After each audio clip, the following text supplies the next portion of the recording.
Istri Petrus Fathlolon ngadu suaminya dimintai 10 miliar rupiah dari ex-Kajari Dedi Wahyudi. Kedatangan istri mantan Bupati Kabupaten Kepulauan Tanimbar Petrus Fathlolon, Jes Penturi, di DPR RI membuka banyak tabir dugaan penyimpangan penegakan hukum di Kejaksaan Wilayah Maluku.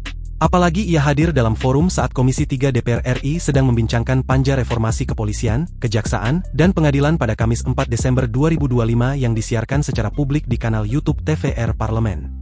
Jes mengungkapkan rangkaian pertemuan yang ia sebut sebagai bagian dari dugaan permintaan uang oleh oknum pejabat kejaksaan kepada suaminya. Menurutnya, permintaan dana itu muncul pada tahun 2023 jauh sebelum Petrus ditetapkan sebagai tersangka.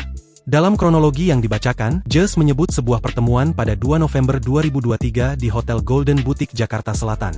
Pertemuan itu melibatkan Petrus dengan seorang pejabat Kejaksaan Tinggi Maluku yang disebut Jes sebagai pihak yang menyampaikan informasi bahwa Petrus diminta menyediakan dana 10 miliar agar aman untuk maju kembali dalam pemilihan kepala daerah 2024. Pada 2 November 2023 pukul 20.51 WIB, terjadi komunikasi dan pertemuan juga antara Petrus Fathlolon dan Muji Martopo Asintel Kejati Maluku, yang sekarang sudah menjadi Kejari Bojonegoro di Hotel Golden Boutique Blok M Jakarta Selatan. Yang mana Muji Martopo menyampaikan bahwa Dedi Wahyudi Kejari Tanimbar meminta Petrus Fathlolon menyiapkan dana sekitar 10 miliar supaya bisa aman ke periode kedua, papar Jes. Jes menyebut beberapa hari sebelum dan sesudah pertemuan tersebut, terjadi komunikasi intens antara Petrus dan pejabat kejaksaan lainnya. Ia juga menyinggung adanya pertemuan lanjutan pada 8 November 2023 di Jakarta, di mana suaminya kembali ditanyakan soal kesanggupan memenuhi jumlah dana yang sama. Jes menyebut dalam pertemuan tersebut, salah satu pejabat kejaksaan mengetik langsung angka-angka di ponsel suaminya untuk menanyakan berapa yang bisa diberikan. Namun Petrus saat itu menjawab, hanya mampu menyediakan 200 juta. Namun kata pejabat itu yang disampaikan ulang Jes, bahwa jumlah yang disebutkan Petrus terlalu kecil.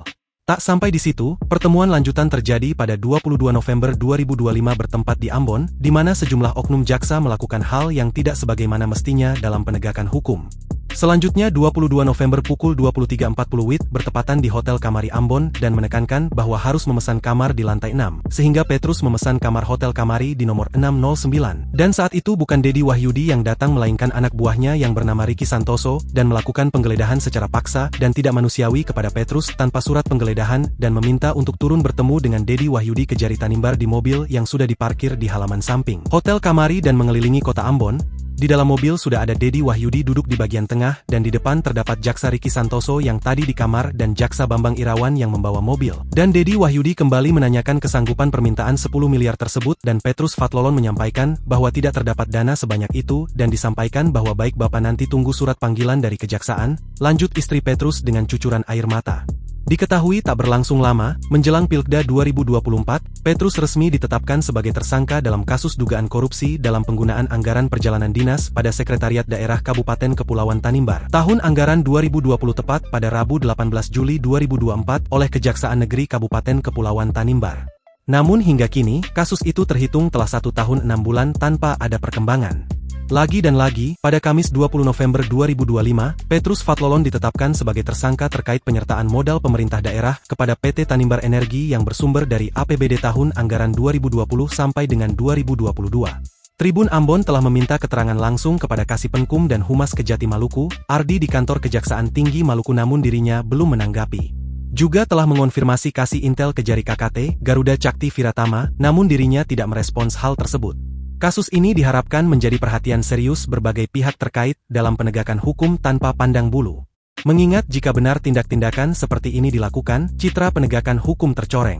Publik menanti bagaimana langkah hukum yang diambil oleh penegak hukum kepada oknum penegak hukum itu juga.